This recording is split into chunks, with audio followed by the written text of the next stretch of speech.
start with your childhood. I wanted to really start with Israel and your house, your home. If you could go back, a little bit into that time, what smell was around the house?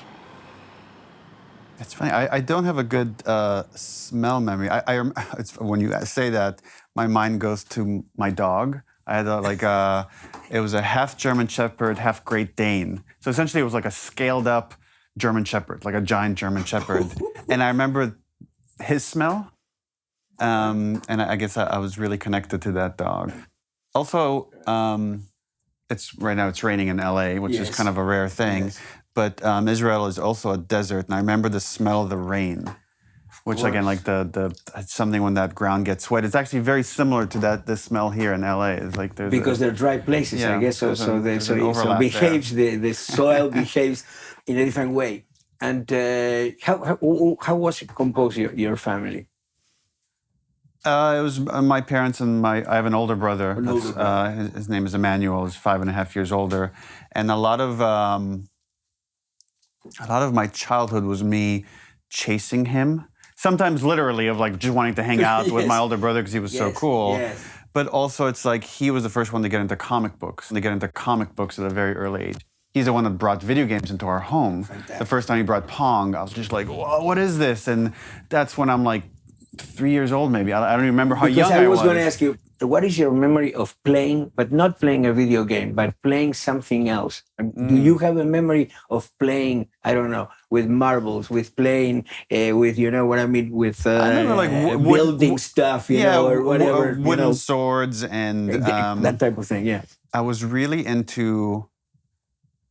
Even back then, I was really into American culture. I guess because, you grow up outside the United States. The coolest thing are things coming out of the United States. Absolutely. But I remember that, we had one TV station.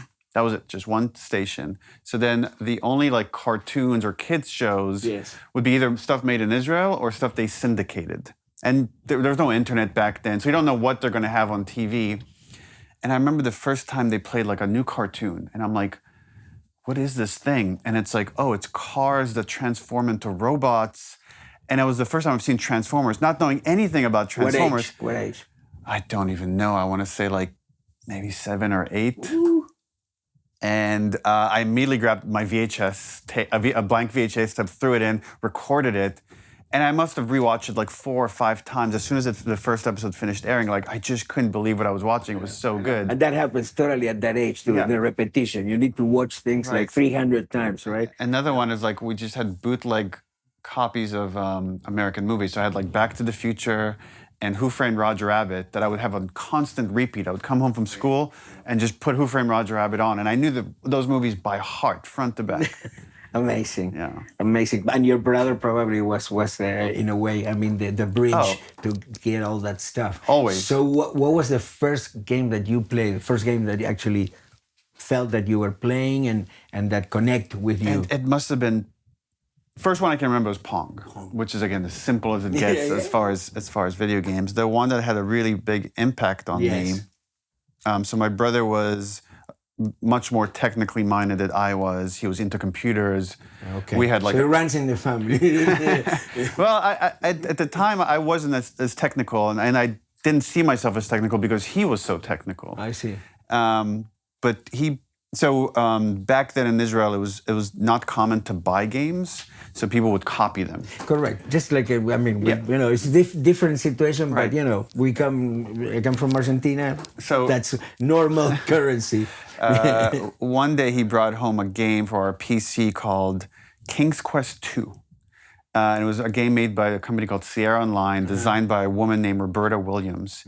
And it was one of the first, it's a sequel also, but it's still very, very early on. One of the first games that had graphics and character and environment and a story. And, I barely spoke English at the time. I could understand it because my parents tried to speak it at home, so we would know it. My brother was actually born in Canada before my parents moved back to Israel. I see. As you know, I mean, we had a big colony of Argentinians in Israel. Lots of people also went back to Israel or did the kibbutz experience and stuff. So it's a big colony of Argentinians. So I can see your parents living in Canada and then moving to Israel. Yeah. They. I mean, like a lot of people that had to leave Correct. Germany and other places. They had a lot of affinity for Israel, Absolutely. for all the history. Absolutely, it's a cultural thing. Yeah. Absolutely. Yeah, but so that game, I was so in love with it. I would sit there with a Hebrew-English dictionary because the interface for that game was you had to type. So you had to write like open door, pick up key, unlock door. What a great way to learn language. I mean, I actually learned a lot of English from those games, starting with that one. Amazing. Much of my English back then was for playing those games. So they were like my escape, but there's also like, again, so much of my language now comes from those early games. Fantastic. And also, I mean, those games sort of put you in a situation of abbreviate. They have to abbreviate for the orders, the commands that you have to give. So, which is something very American to abbreviate. I always say the first thing you have to learn to speak in the United States is to say and you add that to everything that you say, But it's funny, like when I think back on it, like games have taught me language. Yeah. But then in that same company, they would there would be like King's Quest, which was like a fantasy story-based game.